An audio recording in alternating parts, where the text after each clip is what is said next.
Capitol Report is a production of Senate Media Services.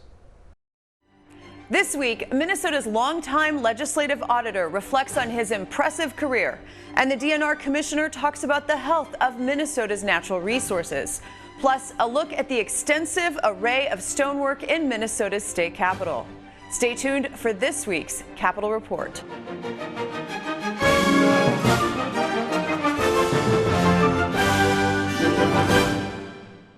Welcome to this week's program. I'm Shannon Loehrke. The Office of the Legislative Auditor was established in 1973 to provide nonpartisan and independent examinations of spending, resources, and programs throughout state government.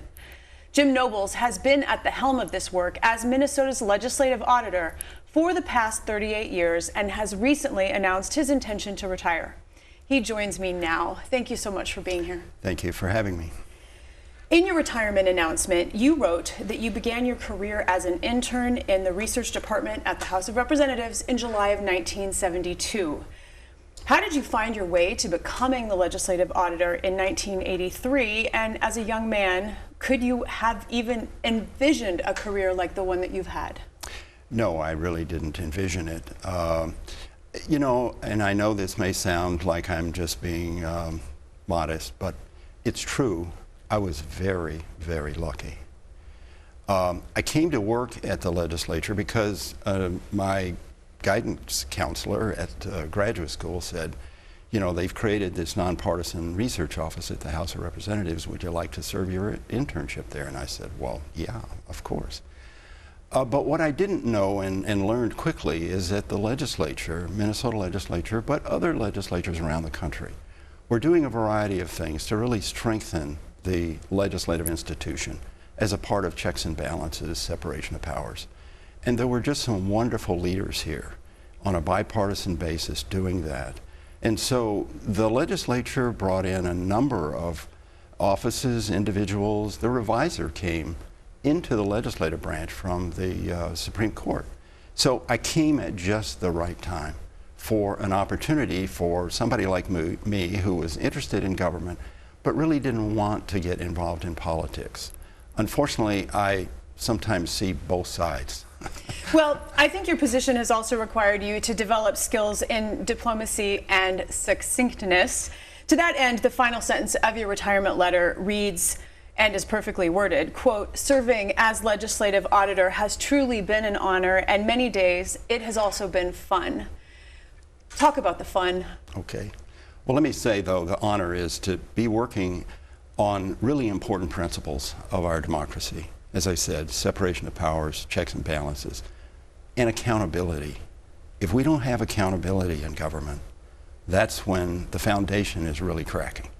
So to be able to work on that was an honor. But yes, and you know, as legislative auditor, I had to not always show that I was having fun because, you know, we deliver some pretty tough reports. I think the fun part was certainly working with great staff at the office, but was also a sense of putting together a puzzle. There are important questions that are being posed, allegations, and my job was to go out and find the pieces that would create an accurate, objective picture of what happened. Are the allegations true? If they are, how did we get to that place? But if they were not true, I had to tell that story fully too, and with just as much care, rigor, and credibility. And so then that leads really well to my next question. How challenging has it been over the years to maintain trust, both from the public and from lawmakers? Well, it's always in the job. And frankly, I had somebody tell me once, you know, Nobles, you got a really easy job because you're just Dudley Do-Right, you know. And some days I have felt, yeah, I mean, my job is pretty straightforward and simple. And that is, again, it's fact-finding. And I have a lot of people to help me do that. And we're dedicated to it. So finding the facts is sometimes challenging in and of itself. You have to track down all the documents, you have to interview all the people who are involved. And if we do that, then that's going to, I think, establish our credibility in each and every report. When I first came to the Senate, one of the big stories that your department delved into was the alleged state-sponsored child care funds being used for terrorism. Your office investigated and found no evidence. So I just wonder, I mean, that's a major case in my mind, but of all of the major cases that you and your office have investigated, what are one or two that stand out that you are very proud of? Well, that one for sure. And it was very high visibility, controversial, and at times even became political.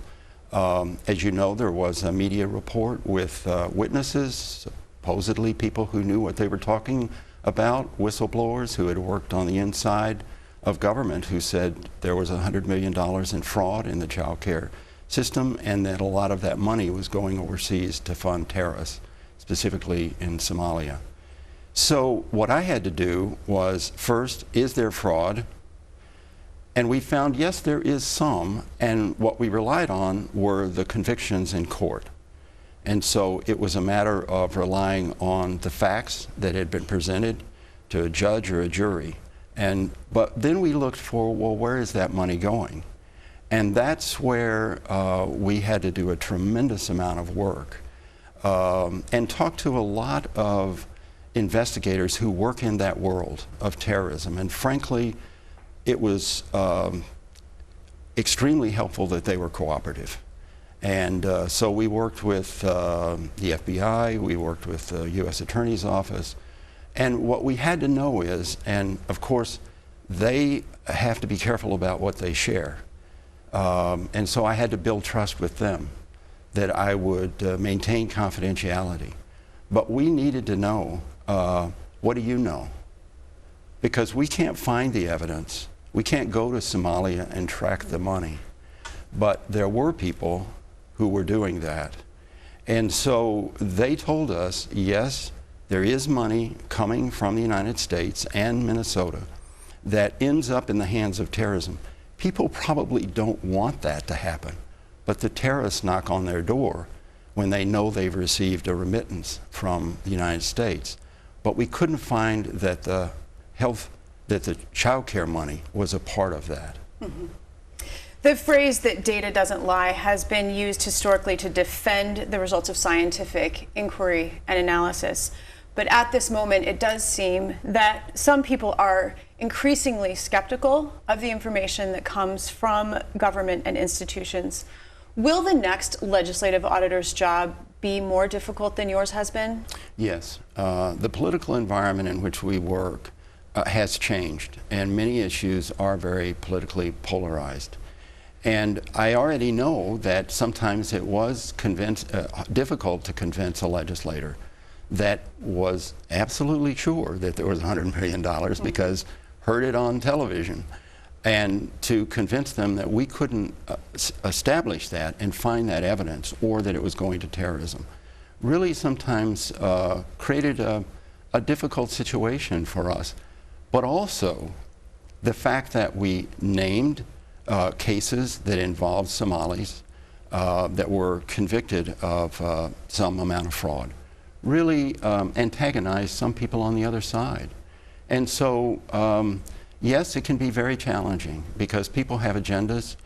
But again, if we have the facts, we show them where we got the facts to the degree that we can, I think that's all we can do to really maintain the credibility. And then it's up to politicians. It's up to elected officials to allow people like the Legislative Auditor to have this opportunity, this office. And there are some around the country who have issued reports and not survived. It's an interesting thing that to survive as a nonpartisan person in a political environment, you have to have political support. And we've had that, and we've been able to maintain that. And it is a great compliment, as divided as the political leadership is. They do come together on this thing of having the Office of Legislative Auditor and supporting us no matter what the report is. And I've had members of the Legislative Audit Commission tell me, you know, I sometimes really don't like your reports. Yeah. And I understand that. I understand that. But they will still support the office, and I hope that continues. Mr. Jim Nobles, Legislative Auditor, I want to congratulate you on your career and thank you so much for your time and wish you all the best in retirement. Thank you very much.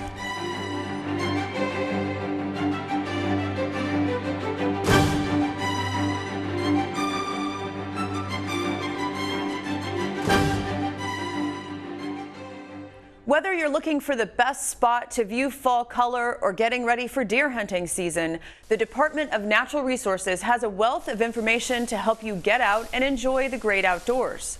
This week, I spoke with Sarah Strommen, the commissioner of the DNR, about the summer drought, forest management, and opportunities for public engagement. Every fall that we've spoken, I've asked you to give your assessment of the state's natural resources. And for the most part, that report has been really good. However, this year has seen some real challenges with wildfires and drought conditions across the state. In general, how have these difficulties impacted the state's natural resources?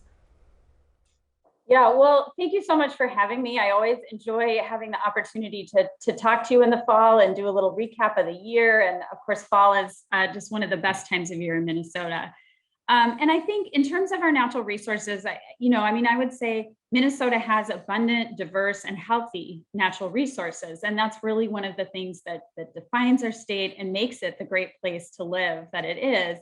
And our goal is really to keep it that way. We know that you mentioned drought and wildfires. We have long-term climate change happening that changes the way we look at our natural resources. We have issues like invasive species and disease like chronic wasting disease in our deer population. And so really, I think, our approach at the department is to manage those issues proactively and take a proactive stance towards protecting our natural resources so we can maintain that good state. And really, if you think about kind of the approach we're shifting to on chronic wasting disease, I think that is a great example. It's really one of prevention rather than response. Nearly every part of the state is experiencing some level of drought, including the northern third, which is categorized as extreme or exceptional drought. Generally, what is the impact of drought on fish, game, and wildlife populations? And is it likely to impact those upcoming hunting seasons, some which have already begun for waterfowl, small game, and then the big deer hunting season, which is just around the corner? Yeah, well, those are the questions everybody wants to know. And the reality is, in terms of what the impacts from drought will be to wildlife and fish species, it's not fully known at this time. The impacts can take some time to manifest. We know, of course, that drought can be particularly stressful to our fish populations, especially in the rivers where flow has been reduced as a result of drought or where temperatures have been increased. But the reality is, and particularly in the forested region of the state, we haven't seen a lot of impacts to date, not higher than normal fish kills. The lakes have been clear. And so because we haven't had the rain events. And so we're not seeing those. I think there are some concerns about food availability for some wildlife species, particularly deer and bear as a result of the drought. But in terms of the hunting seasons, we're still expecting hunting seasons to be good. Upland game bird hunting should be good, pheasants, grouse. Our white-tailed deer herd is robust. And so we're predicting that there will be a good deer season. And I think one thing folks may want to note, and particularly for our waterfowl hunters, is the drought may impact access to your favorite spot because water is low. And so you'll definitely want to think about that. That's probably a bigger impact this year than you'll see on the wildlife itself. Fortunately, fire danger is now low in most areas of the state, but the Greenwood Fire last month in northern Minnesota took a big toll. Visitors had to leave the area. The smoke impacted us even here down in the Twin Cities. And then there were property owners who lost cabins and outbuildings and homes. Of course, fire is a natural part of forest ecology, but I wonder how the DNR is viewing, fire prevention, forest management, and is that view evolving as climate change conditions are potentially bringing in more situations where fires are likely? Yeah, I mean, as you note, fire can offer many challenges, but it also is a natural part of our forest ecosystem, particularly in the northern part of the state. And so really, we continue to view it as such. We have for some time. I think we also have to keep in mind that in Minnesota, we have so many people that live within that forest landscape. And so we do also have to have a focus on fire suppression. And we manage fire suppression kind of with priorities in mind. And those priorities are life, property, and resources. And so we have to take into account those life and property needs in that forest landscape, in addition to, managing the forest. So I think, that's one of our approaches in that we want to empower communities and landowners to develop forest stewardship plans. We have assistance to private forest landowners to meet both their environmental goals as well as reducing fire risk. We have a robust FireWise program, which helps landowners learn how to reduce the risk of fire damage from wildlife so that, again, we can manage that larger forest ecosystem with people in it. And I think, one of the things that we will have to keep in mind is, again, with climate change and with some of the invasive species that are creeping in, it will need to change. I mean, we've seen an incredible loss of and die-off of tamarack in our forests. We're facing emerald ash borer, and we have a lot of ash in our forests in Minnesota. And so thinking, again, proactively about how we manage those to keep a forested cover, but not have a lot of dead wood that is at greater risk of fire. State park use increased dramatically during the COVID-19 pandemic. Are people continuing to visit parks in droves, and how are the parks holding up? Yeah, it's a great question. And I was actually at Buffalo River State Park yesterday. It was a beautiful day to be there. And, they told me we are continuing to see strong numbers of visitors. And that's an interesting park because the attraction has been for many years, the pond there, the swimming pond. That's been closed the last few years, but they're really now getting the same number of visitors with hikers. And so, I really appreciate all the work that our park staff are doing to help welcome people and help them explore kind of new experiences in the outdoors. And that's really in line with one of our department goals of connecting people to the outdoors. Of course, we also have to make sure that those resources are holding up and that we're doing the job to steward them with more people. So one of the things we're doing is we're encouraging everyone to be good natured. We have a campaign that uses the hashtag Be Good Natured. It encourages people to leave no trace, take only photographs, leave only footprints, and make sure that we're not unduly impacting our resources. And then I think the other thing is we need to make sure that as a state we're investing in those resources so that those opportunities continue to be there for all the Minnesotans who want to enjoy them. Well, and speaking of investing, the DNR has launched a campaign to engage with the public on what they love and value about Minnesota's outdoor heritage.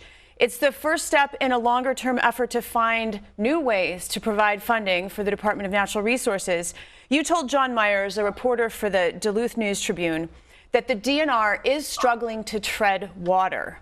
What is the heart of the problem, and what do you want from Minnesotans? Yeah, well, I'm really excited about this initiative. It's really building on many years of conversation about how we fund conservation in the outdoors in Minnesota. And I think, a few things we've recognized about the way that we fund it. One is that, we're enjoying the benefits of investments, foundational investments that were made many years ago. And we're not, as a state, making those same level of foundational investments. And so we need to think about that. I think we also observe that while we're very fortunate and that Minnesotans are willing to pay for their outdoor experiences through user fees, licenses, we have the legacy funds, the lottery funds, the system wasn't developed to be a comprehensive funding system. And so while those sources are really important to pay for certain things, they don't pay for all of the work that we do, and particularly on some of the operations. And then third, we would observe that this funding framework that we have today is really backwards looking. And that's, I think, what was reflected in my conversation with John Myers, is that we go to the legislature and we ask for money to maintain the same level of service we had a year ago or 2 years ago, rather than asking for funding for the level of service we want. And so that's really what we're asking Minnesotans to do, is to engage with us in that conversation about what are the experiences, what are the amenities that we want in our outdoors and recreation and natural resources, and then find a funding framework that can fund that in a way that is comprehensive, sustainable, and forward-looking. Commissioner Sarah Strommen, I want to thank you so much. It's always great to talk to you. It's always great to talk to you too, Shannon. Thank you.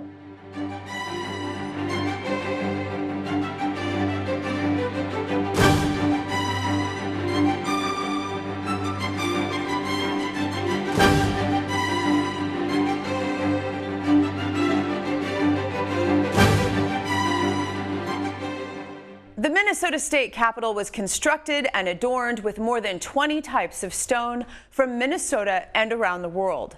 State Capitol historian Brian Pease tells us more. The Minnesota Capitol incorporates stone from all over the world, and architect Cass Gilbert ruffled some feathers when he chose a Georgia white stone for the exterior. Why did he make that choice? What he was trying to do is emulate what he had seen in the Chicago World's Fair or the Columbian World's Exposition of 1893. That was called the White City. And so that whole concept was you're trying to bring back the center of democracy, which would have been Greece and Rome, and you'd bring back those architectural features to help inspire those citizens and the people elected to work in those buildings. And that was stone. The stone from that area was white. And so he wanted that Georgia marble stone, because that was a beautiful white stone, relatively newer quarries. They hadn't been really exhausted or used a lot until the 1890s. And so this was a perfect stone, he thought, for the exterior of the building.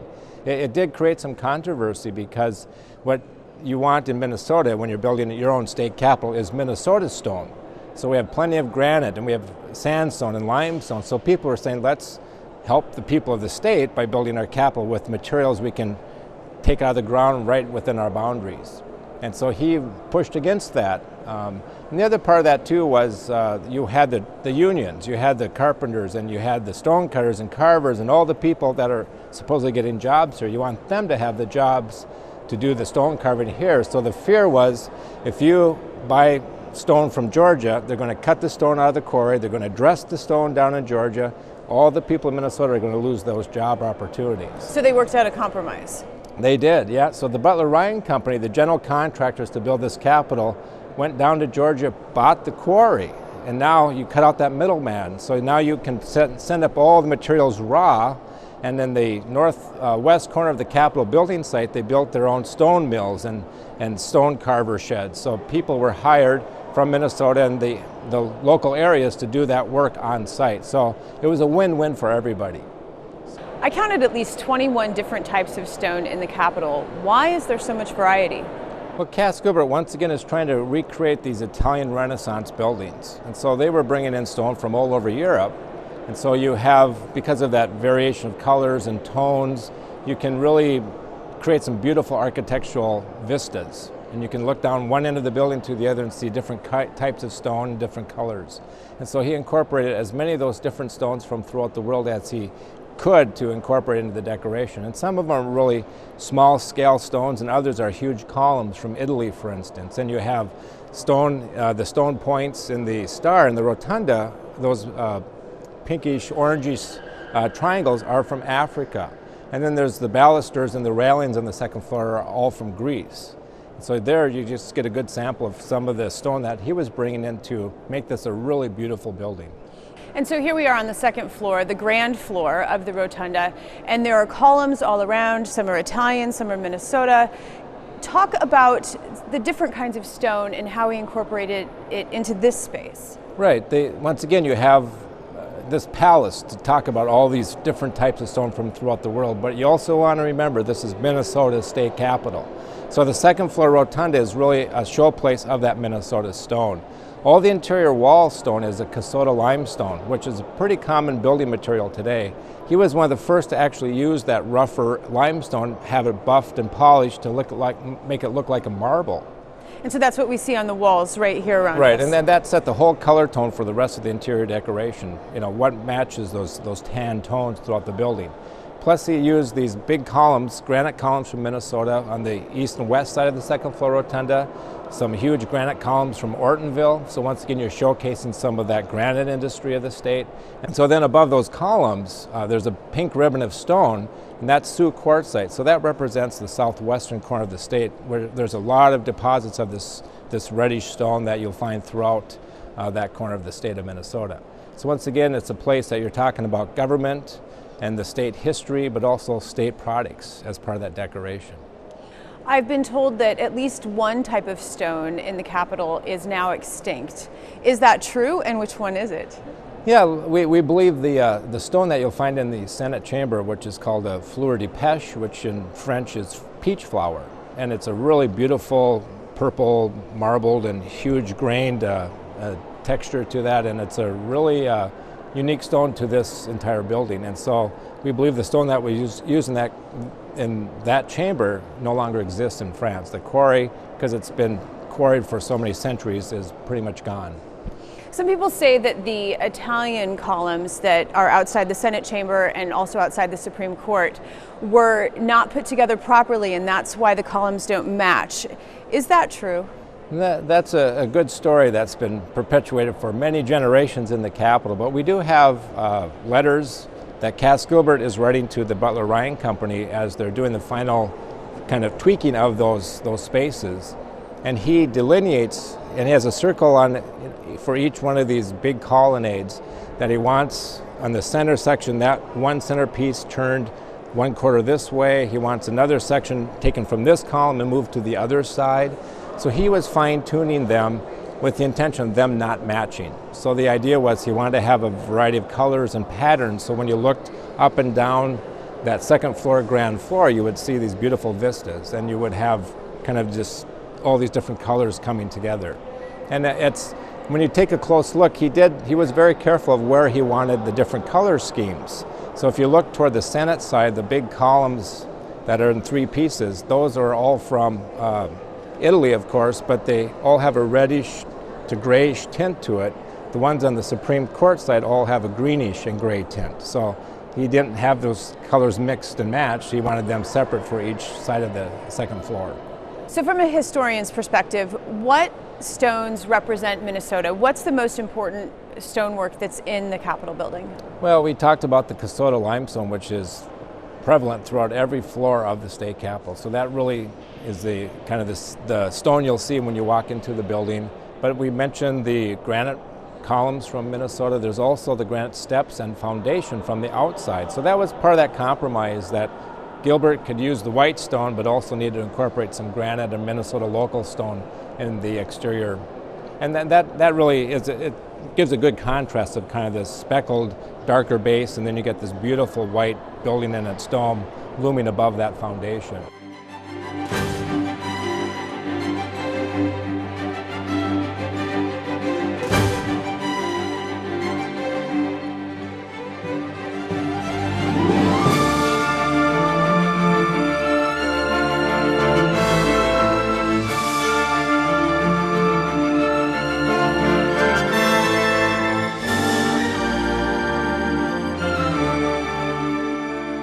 Again next week as we delve into more topics affecting Minnesotans.